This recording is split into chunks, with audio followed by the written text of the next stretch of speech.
Well, why shouldn't I be? You could just be fine, okay? But you're not. Okay. You are quite fine. Well, there you go.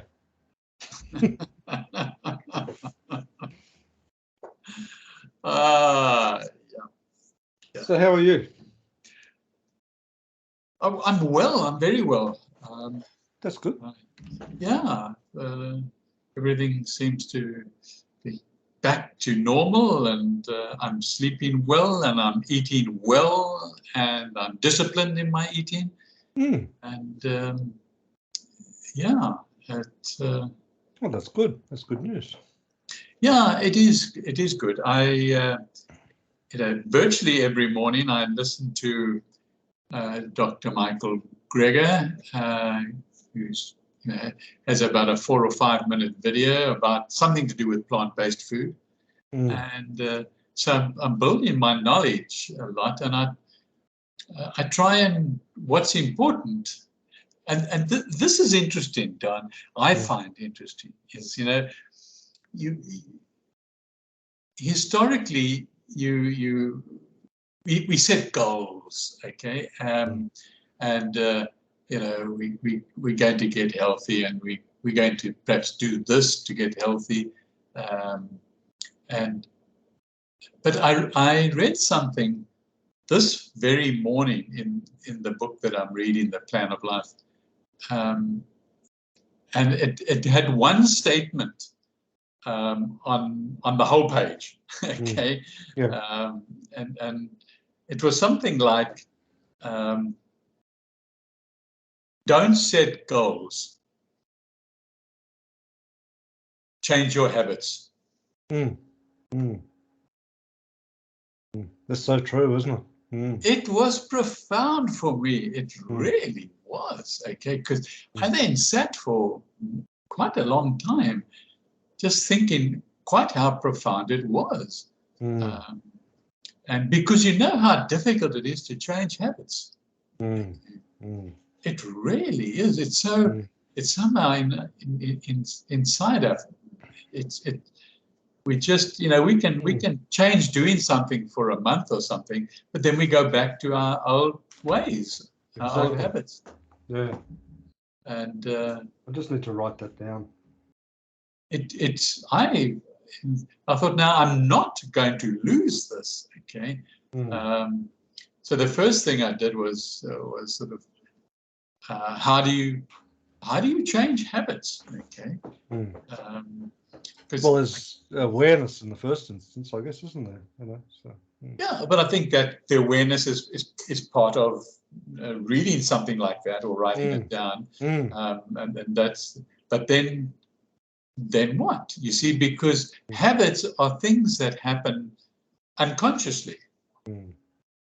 Okay. Largely, yeah, for sure. Yeah, I mean, it might be a habit to scratch your ear, and you don't know it until you do it, and you're looking at a video of yourself or something, or looking in the mirror, and you think, okay, yeah, and so everything in the day is like that. You do certain things in the kitchen that you don't think about; you just do them. That's interesting, because I mean, I've literally just on the drive home this evening finished another book. It's only a fairly short book, and it was about this English guy who went up to Japan, and they have this walk called the 88. Okay.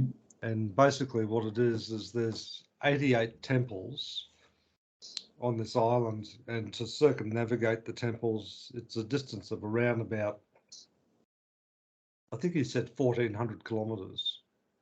Okay. And it's in Japan, it's a well-known thing that people go there on a pilgrimage to walk the 88. Okay. Yeah, and he had been studying Japan for a big chunk of his life, and he said, no, I'm going to go and do that. So he did, and he set himself the goal, which is an important, interesting thing when you said that, of walking the 88 in 30 days with 300 pounds. And the book is basically his journey. mm, mm, And one of the big takeaways out of it for him, and I guess for the readers, is that very similar to what you said about just changing your habits. Like he became aware of how he tried to control everything every day, rather than he has this. He coined this phrase called universe asking, okay. which is basically just state what you want to God, or whatever Mm, words you want to use, mm, and then let it go, and then trust that it will happen. And there's lots of examples, everything from waking up one day, having no money, and said, I really feel like a strawberry cheesecake today. okay. And how happenstance was that he did come across this cake with strawberry Mm, icing or whatever on it. And there's numerous other examples where he's sort of saying that every time he tried to control something, i.e. set a goal and say this must happen, he just met obstacle after obstacle. okay. Yeah. And yet when he asked for something, let it go, and just trusted that an appropriate outcome would happen, then he was Mm, peaceful, he wasn't stressed, he, as he said, just took one step at a time, all of those sorts of ideas. mm, mm. And he said, but it happens. And so I'm sort of thinking, when you sort of raised it there, I was sort of thought to myself, well, it's true. Like for him, he was having to change habits of, wanting to control and Yeah. micromanage and all of that sort of thing, rather than just, And you're right. It's you do that microcontrol, and if you set a goal, because now you want to achieve that goal. You see, so now you yeah, and that was why it was so profound for me this morning, sitting in bed reading that. You know, don't set goals, change your habits. Yeah, it's yeah.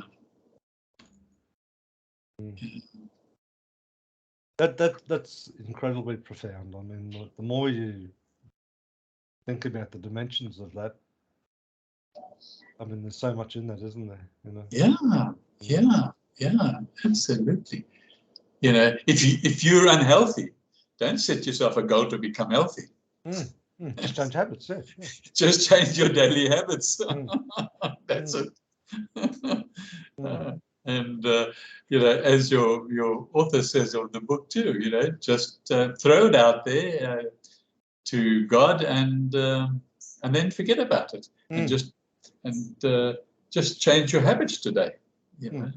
And that seems to be a very common theme, like through the book, is be clear on what you're asking for. And like the words he used was just let it go, which is give it no more attention, and be prepared to be surprised. And it's so interesting because Sue and I acknowledge when it happens. We do. We make a point of each other being made aware of the fact that we call it. Sue calls it the universe. Okay,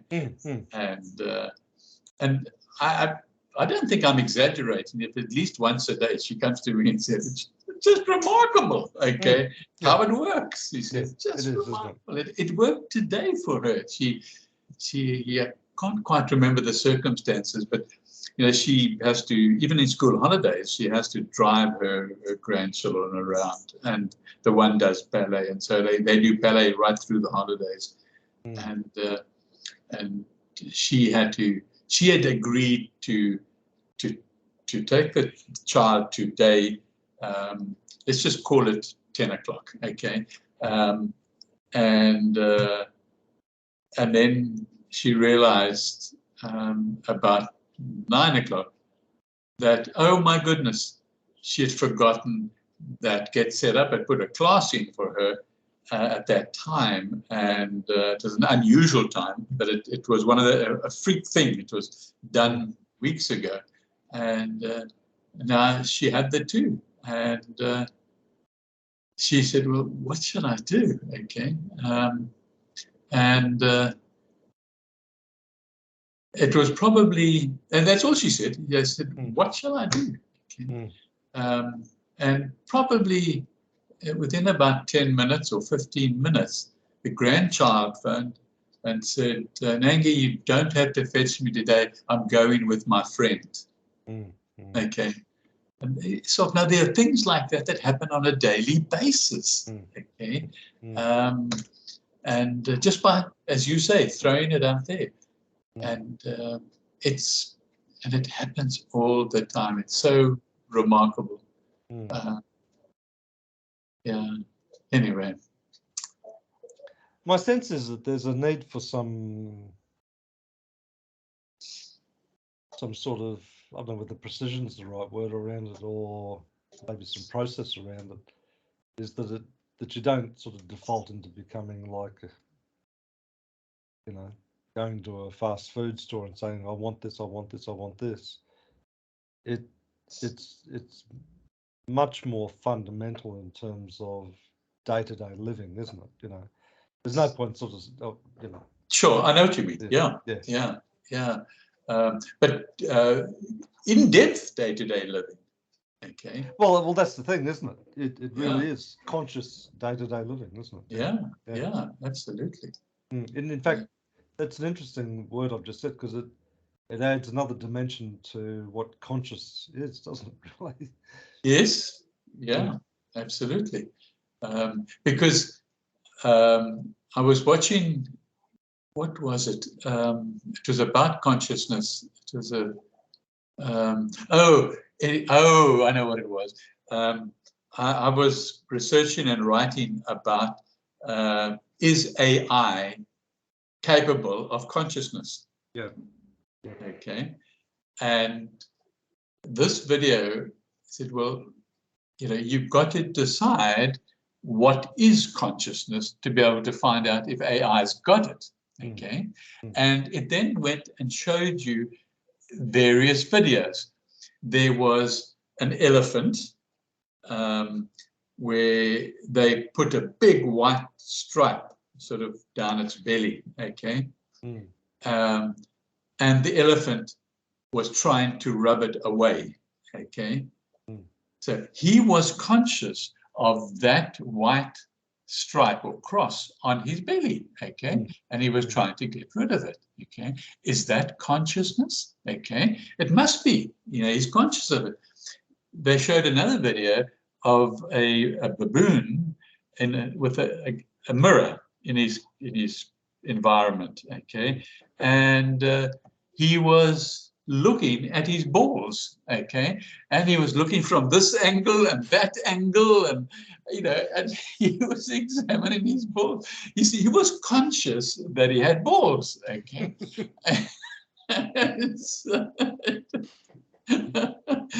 So, can an AI be conscious of something? Yes, they can. Okay, definitely can. So, is the definition around the idea that consciousness is aware of self? Is that essentially? Yes. Yeah. Aware of self, definitely.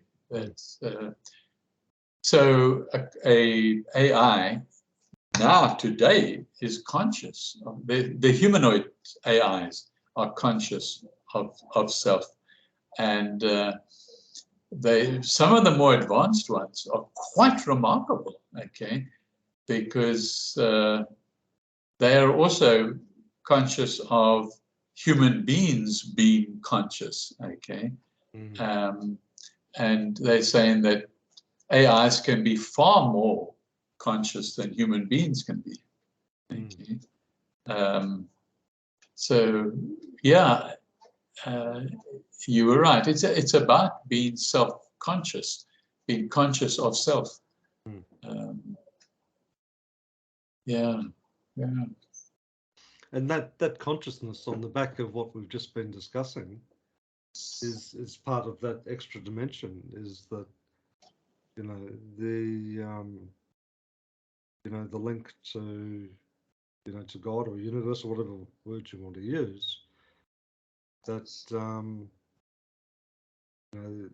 that we can ask questions and receive answers outside of our thinking.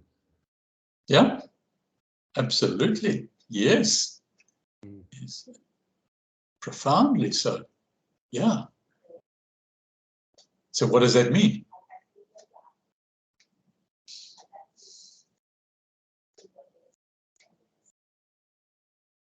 It's not a rhetorical question either. No, well, that's No. right. I mean, I mean, what came to mind when you posed the question was almost like a quick reflection on biblical verses about, the ideas of faith and rest, and those sorts of terms, which are all about, put your cares in the hands of the Lord, So, Yeah. So how important then is the word belief in that? Okay. I should imagine it's very important.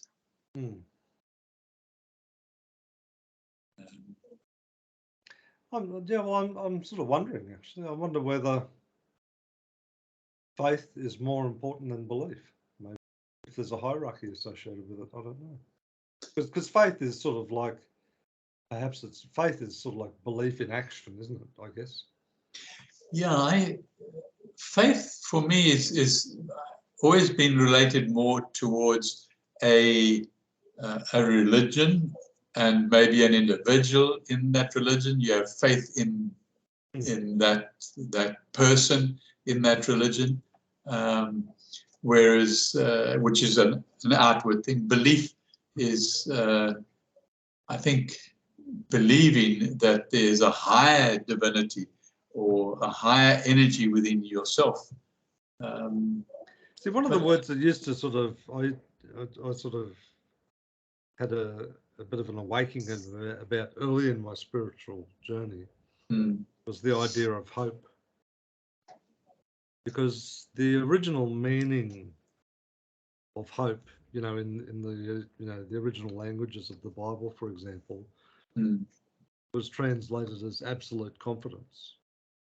Okay. And over the millennia, that sort of dissolved into absolute lack of confidence. Yeah.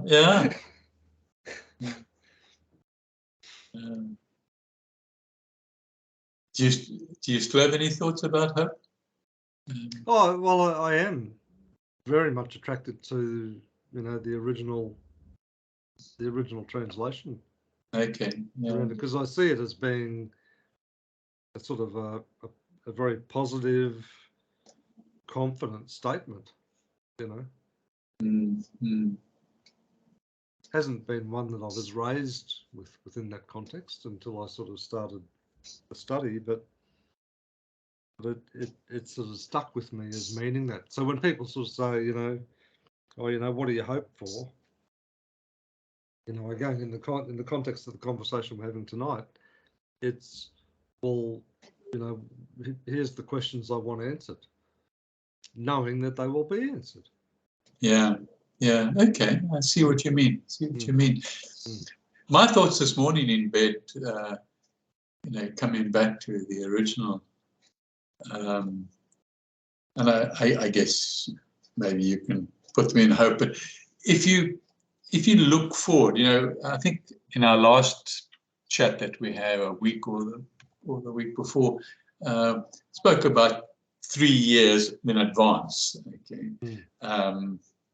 And thinking about what you want or what you hope to be in 3 years' time. Okay. And then this morning I was thinking, in line with don't set goals, change your habits. I thought, well, I would like to, you know, and it might have actually landed up on the proverbial bucket list. Okay, is the two things. I'd like to go up a mountain and get snowed into a log cabin and have logs of fire burning, actual logs, and a good book. And I'd love to do that. Okay, and I hope to do that still. And I also would like to go and river cruise, maybe in Europe, maybe on the Rhine or any of those rivers. Doesn't really matter where it is. And then I thought this morning about those, and I was thinking, I've got to change my habits, okay? Because I don't know how at this stage, but what the context of that chapter in that book was saying was, you know, you can set that goal, and but unless you change your habits today, maybe you won't have the finance in the future. Yeah, I guess I don't know. One way to look at it is that, is it really a goal or is it just a wish? Yeah, or is it a hope? I don't know. It's those are words that it would be a like to do, okay, and it would be fun, and in my line of thinking, there's no harm at all in fun, in enjoy, because, you know, every moment should be anyway unconditional joy, to use a logos word. Okay, so, you know, just waking up in the morning should be joyful. But is there any harm in having an activity that's joyful? I can't imagine why. Okay. Well, I mean, it's even stronger than that, isn't it? Is no matter what you're doing, it should be joyful. Yeah, sure. Okay, I agree. And isn't part of what we're doing is hoping and thinking, and part of what today is going to be tomorrow. Yeah, I think there's all of that sort of thought process is there, but within the context of that little quote that you've just said there, it's this issue about, you know, habitual behaviour, because the roadblocks to achieving any of those things is what we're doing every day. Yes, it is. Absolutely. Yes, spot on. You know, and we have conversations about, you know, the spiritual moment of the day and to unlock the future. But there lies the roadblocks. I like that word, roadblock. Okay, I really do. I think, yeah, they're sitting with us quite often in many moments of each day. So it sort of raises the question, like the new age sort of question, in the sense, is that, you know, are we capable of doing anything? You know, what's our potential? Yeah. It's an interesting question. Are we capable of doing anything? I think the answer is yes, we are. Okay. But I also think it's limited. Okay. And I don't really know why it's limited. You know, we can say things like karma and the wheel of 84 that brings us back and back again to reincarnation and to learn certain things. So how much control do we have of that? How much power do we have there? I wonder whether part of it is too, though, that, you know, like as your awareness increases or your spiritual journey matures, or whatever terminology you want to use, is things that 5 years ago seemed to be important to us. Now, 5 years down the path, are really not that important to us at all. Yeah, but what's important today now, you see? I agree with you. Yes. Yeah. But now, what do we regard as important today? Mm. Okay. And do we have to have a reason for it being important, or is it just happened to be important? You know. Well, importance, I guess, probably needs to be unpacked a bit, doesn't it? Because, you know, like important sort of implies to me is what needs to be done now. You know, and it almost sort of is implicit in that statement. Just change habits. So what do I need to do now, rather than what I'd like it to be in 3 years' time, for example? Yeah, yeah. But now you say you see, one's got to get into some sort of, because we are humans with an intellect, we've got to have some sort of, you know, if you're unhealthy and you are dying, then I think the most important thing at this moment is to get healthy.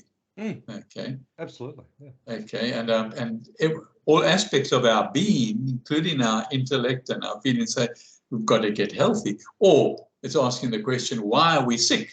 Okay, there's two sides of the same importance of our current moment, and see, and that was one of the stories at the end of this book. Was he was at he might have been at the 88th temple, or just before it or something, and he met this couple, and her sister was dying of ovarian cancer, and her partner was obviously there to support her, and you know, so every temple that they went to, they prayed, you know, for health. Yeah, for the health of the sick person. And he said, from his perspective, is that, you know, that in 48 hours, he had a plane to catch to go back home and had run out of money. And he said, I sat there beside her, you know, praying for health of her daughter. And he said, I couldn't give a stuff about the plane. Because, like, at that moment, that was the most important thing. Yeah, yeah.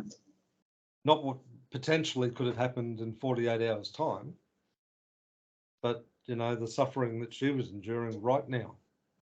And you know, for him, that was an awakening in the sense that it was also putting aside what he thought was important for himself to just being there for what was important right now, where he was, who he was with.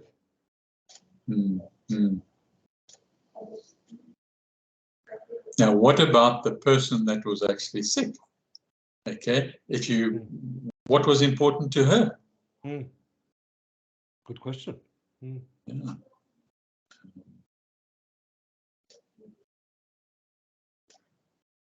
What determines in our day-to-day life what's important?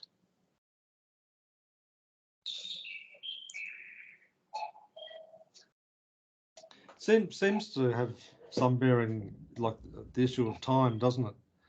It's like, you know, what's the issue that needs to be dealt with right now? Like, to use that analogy, you know, that story about he's got a plane to catch in 48 hours. Well, we'll worry about catching the plane in 48 hours closer to the time when that's important. But right now, what's important? For him, as in his story, it was the people I was with right now. And maybe that sort of idea is something that we need to think about ourselves, you know. Even like Sue's example, you know, at such and such a time, you know, there's this Get Set Up class, and I've got obligations with, you know, my grandchildren right now. And she just literally said, so, you know, said to the universe, yes, What shall I do? You know? Yeah, yeah, yeah, And the universe said, well, I'll sort it for you. yeah, yeah. No, I agree. And I think it's a profound conversation to have, you and I, to think about just that. You know, how do we define something that is important right now? Okay. Does it have to be about somebody else, or can it be about yourself? Mm. Well, and that's a really good question, because what are examples of questions about yourself? I mean, it's easier, perhaps, not necessarily, but perhaps, that if you're trying to help someone else by, you know, lightening their load of grief or suffering or whatever, Mm. you know, that's something you could be focused on, you know, there.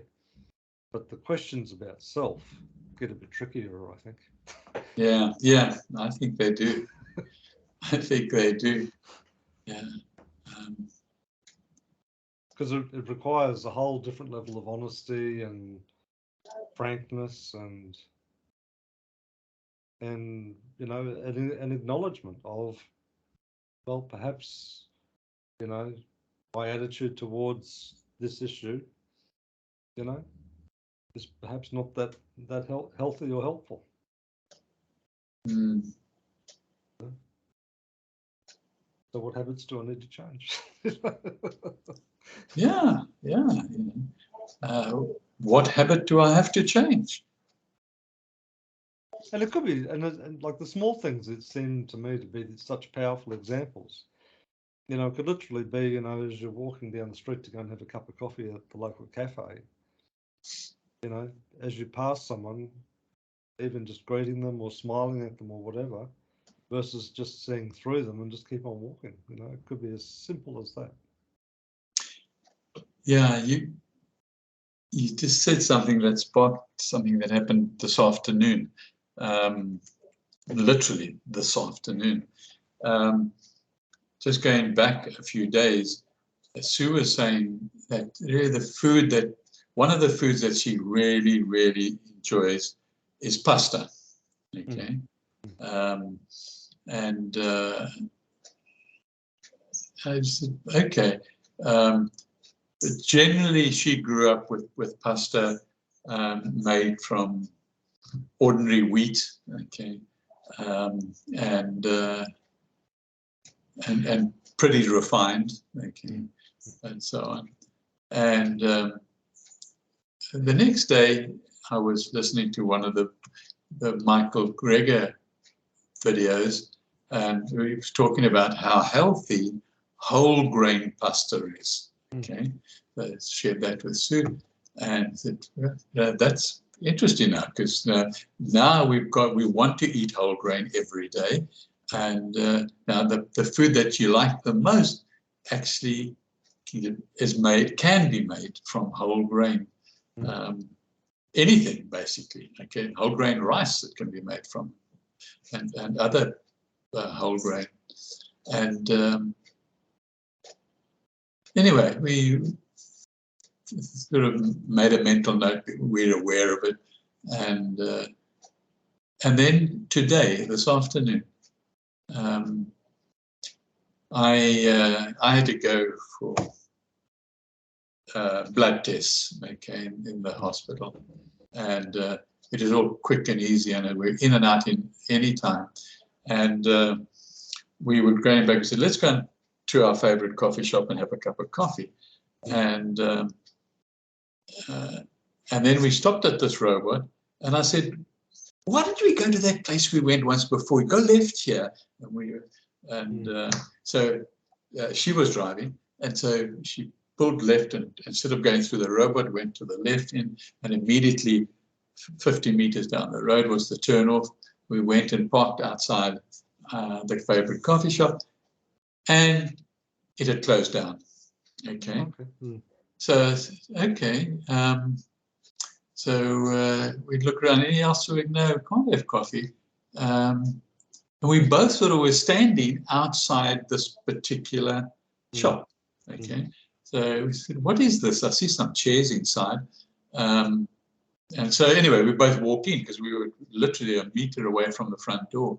And anyway, it turned out to be a shop that only made its own pasta, okay, and sold a massive range of pastas and whole grain pastas and high fiber pastas and refined, but the whole lot, okay.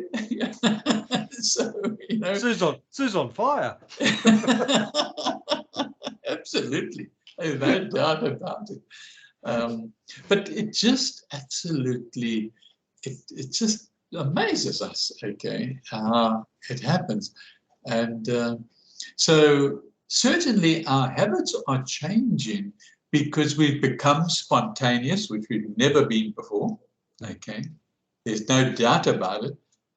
We became aware, first of all, of being spontaneous. Then we started practicing. Now it just happens, okay, automatically, okay. Doesn't matter where we are, sitting at our desks or whatever. And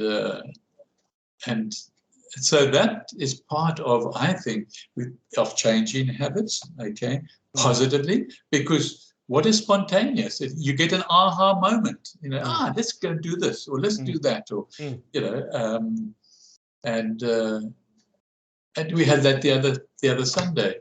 I'm not sure if I mentioned it to you. Was it the Sunday before last? Doesn't matter. You know, let's go and see this place that we've never seen before. I did tell you before, yeah. I recall. And we went there, and there was like an art, not an exhibition, but where painters were painting out. Oh, yeah, in the street. Remember, I told you, yeah. And then we, you know, we were looking at one paint. We said, "What sort of paint are you using?" Okay, remember? And they said squash. Okay, Sue and I looked at each other. We'd never heard of that, but we really liked what was on that canvas. Okay, you know, and so we immediately came home and we ordered some online, and it's already arrived. And we're going to sit and experiment with it. Again, you know, all that happened because of spontaneity. You know, let's go there. We just those people happened to be there, and in fact, even finding the painters was quite an issue, because we arrived at this place and we said, "Well, where's the coffee shop?" Okay, the coffee shop, went to the coffee shop, and we sat next to these old people. And they lived in the area and so on. And they were waiting for their daughter, and their daughter arrived. And the daughter then said, "I've just come from these painters painting on the sea." And, "Oh, where?" said I, you know, and up we got and went and had a look for them. And that's how we found that painter, and the paint. So, so spontaneity, I think, is one of the key aspects, I feel, of changing your behavior to fitting with the universe. Yeah. So true. I was going to ask you on a different topic. One of the guys that I work with is probably about my age. Yeah. And has suffered a big chunk of his life. He's suffered from back pain. I think he's got old injuries or something like that. But he's also a very tall guy. And lower back pain? Yeah. And he mentioned, and one of the other younger guys there, ex-army guy, has got one of those sort of lower back injuries that he can be lying in bed and then just be unable to get out of bed because of this horrendous pain, and then it can be fine, and it can be, you know. So, and anyway, the first guy said to him, "Have you considered CBD oil?" he said, you know, I've been in pain for a long part of my life. He says, and I went to my GP and asked him for a referral to a GP who can issue prescriptions for CBD oil. Mm. And he was singing the praises of it. He said, I only have, I think he said 1/10 of a milligram per day or something. And he said, and it's the first time in a big part of his life there's ever been pain free. And I thought, oh, okay, I must ask Michael about that. Absolutely, I agree. Spot on. Right? Spot on. It's not the only thing, but powerful. Okay. Definitely. Because he said, like, you know, 1/10 of a milligram. I said, well, that's tiny. You know, I said, that's. Yeah. It just goes straight in though. It gets absorbed so efficiently. Okay. I think he said he puts it under his tongue. Yeah, that's the best place for something like that. Okay. So absolutely, that is powerful. It does depend on why he's got the back pain. You know, is it similar to gout? You know, elsewhere. In other words, too much uric acid in the body. I'm not sure. I got the impression it was from an old injury, but yeah. Well, that it could still be uric acid, but definitely if you take CBT oil, if you can't get your hands on that. Well, he went to a doctor that prescribes it, but ironically, and I think he said he paid like $200 for a little bottle of it or something. You know? Yeah. But ironically, and it's obviously not the same. The fruit shop that I go to every weekend, you know, to buy my fruit and vegetables, I've noticed on their shelf they have these bottles of they just call it hemp oil. Yeah. You know, for $25 a bottle or something like that. And I'm sort of, but I mean, not that I'm in pain or anything, you know. I'm just sort of more of a curiosity than anything. Yeah, they could well be different oils. Okay, they both come from hemp. Okay, but then you get two different types of hemp, if you like. Okay, two different oils that can be. So the one historically was illegal. Okay. And now it can. Yeah, that's a CBT one. That's a CBT one. Yeah. And hence the need for a prescription for it. Correct. Okay. It won't be. It'll only be a short matter of time before you'll be able to get it freely. Okay. And because I mean now in Australia you can grow hemp. Okay. So and he can, you know, he could do that too. He could have a hemp plant and put the leaves into a green juice, okay, and you know he'd get, you know, he'd get that oil into his system. Yeah, so definitely he's on the right track. Yeah, no doubt about it. And not only for back pain, you know, certainly a lot of other issues too, because we're not getting those substances, and it's a variety of substances, into our body. Now, if, like you and I don't know how far you are, but I'm very serious with a whole grain plant-based diet, okay, eating, and so, you know, certain aches and pains have all cleared up, and my blocked artery. I mean, how long has that been now? Like, it's only been, what, a couple of months, isn't it? About 3 months, maybe 4 months. Yeah, I'd have to look. Yeah. But it's not remarkable for people who know, like Dr. Michael Greger. He said, you know, when it comes to blocked arteries, you know, it'll take a year to clear up, but you'll start feeling the difference after 6 months. You know? And well, I started feeling the difference after 4 months. Okay, not gone by any means. Okay, but goodness, the pain is reduced. Okay, and my skin, which was very discolored, you know, from basically above my ankles all the way onto my feet, My feet now look like baby's feet, you know, beautiful. And so, I don't, you know, it's so easy to fall back into old habits, Don. It is so easy. It's so difficult to stick with this because, you know, as I said, the first month on the plant-based diet, it's easy because you've got the stuff and you saying, well, this is breakfast, this is lunch, and so on, and then you know, you go out for coffee and you have something else, and or something arrives and you change it, and then you think, oh hell, man, I'm not doing what I said I was going to do. Okay, I'm back into my old way again. Okay, so it's damn difficult to change your habits, but when it comes to the plant-based, you know, you find ways. Okay, I just refuse to have anything in the house that is now. How important is it to have variety? Very important.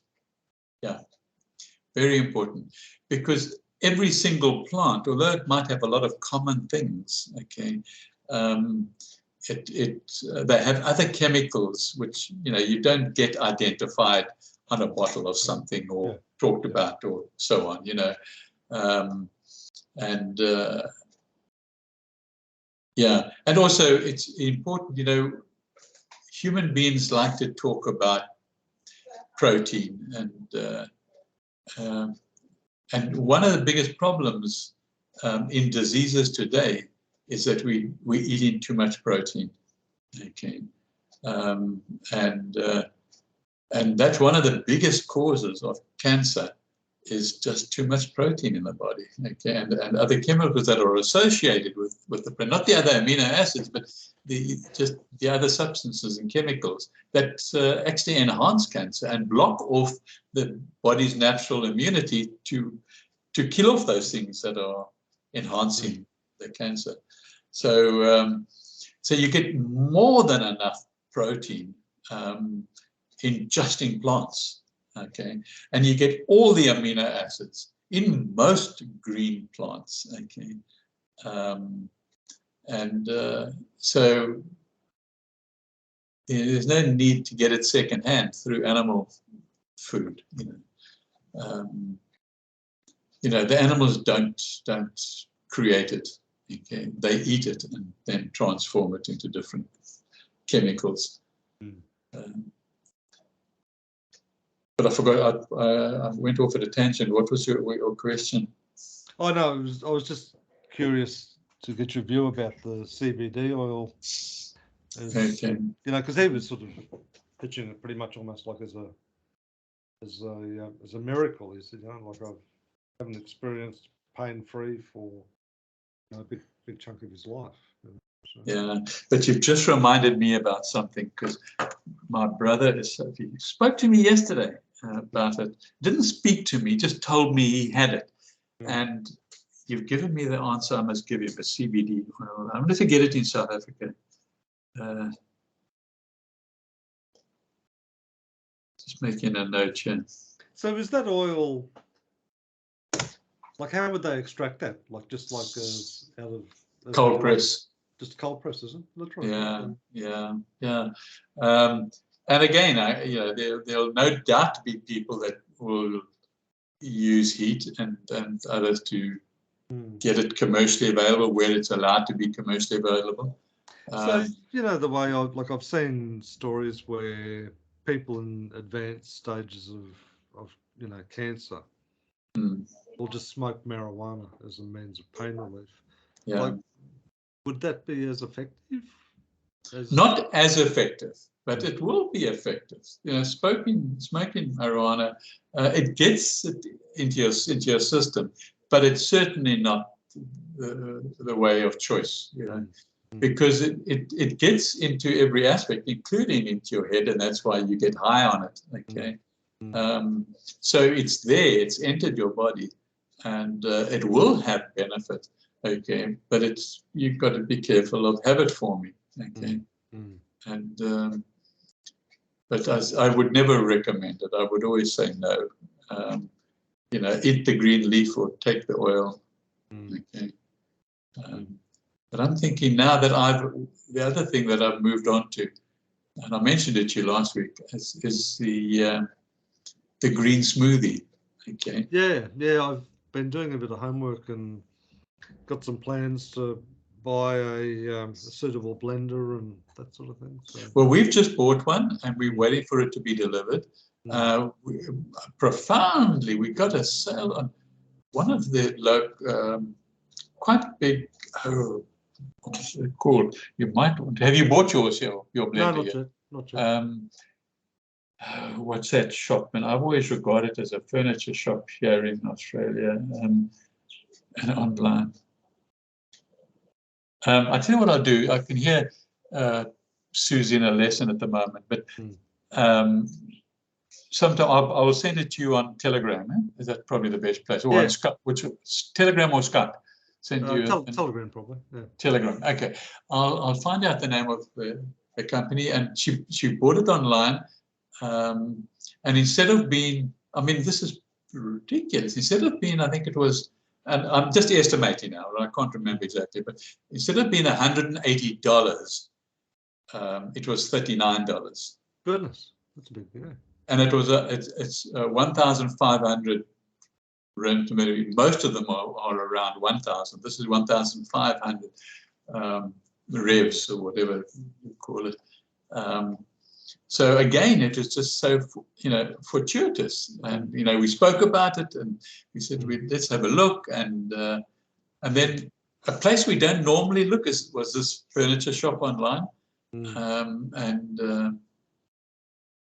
it is absolutely ideal for my needs or our needs. Yeah. Well, something like IKEA or something like that, was it? Or no. Or Kmart or no? No. I think it starts with an H, but I don't know why I think that. Halfords or something. Harvey Norman or no? Or... Could be hard. Let me just go and ask you quickly. No. Send me the telegram. Send me the telegram.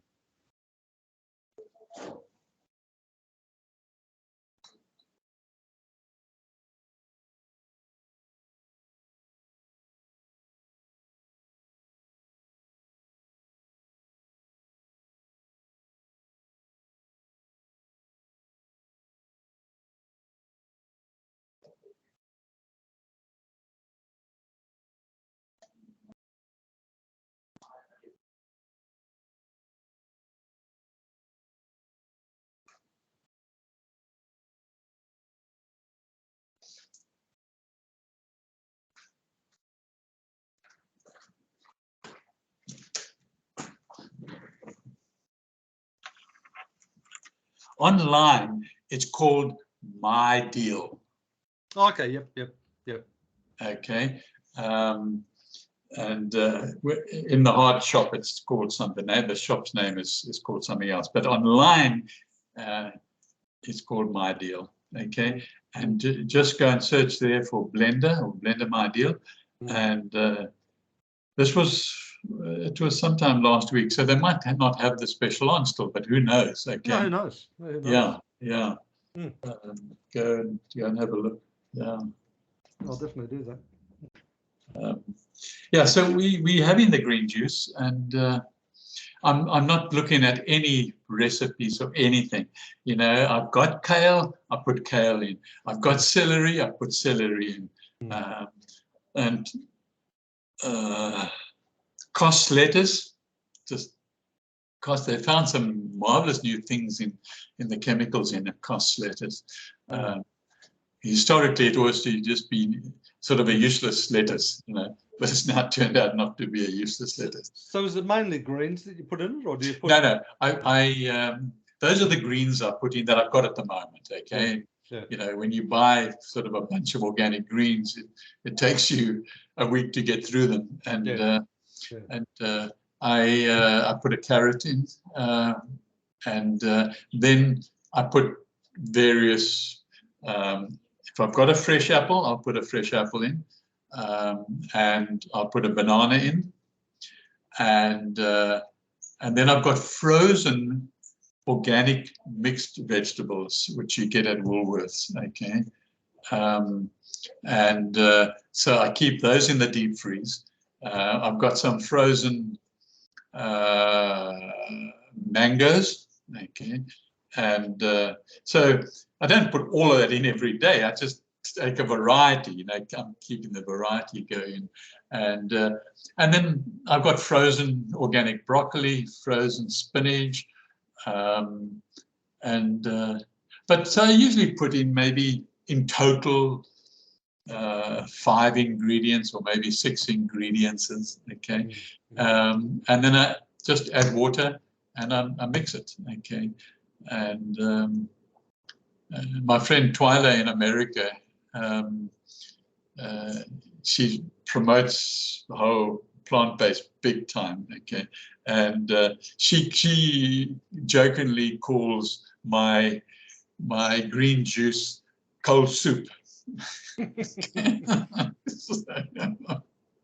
So yeah, whatever it is, and so it's what I've discovered through my research is that it is so much easier for your body to absorb the nutrients, okay, yeah, in all those greens, okay, and I'm just finding it's easier and easier to get organic these days in Australia, okay, and particularly frozen, okay. There's one brand that's very good at it. I forget what it is now. If you're interested, I can tell you, but you'll find it in Woolworths, and it's certified, because that's the thing. That's the big thing in Australia, is it's got the certification of being organic. Okay,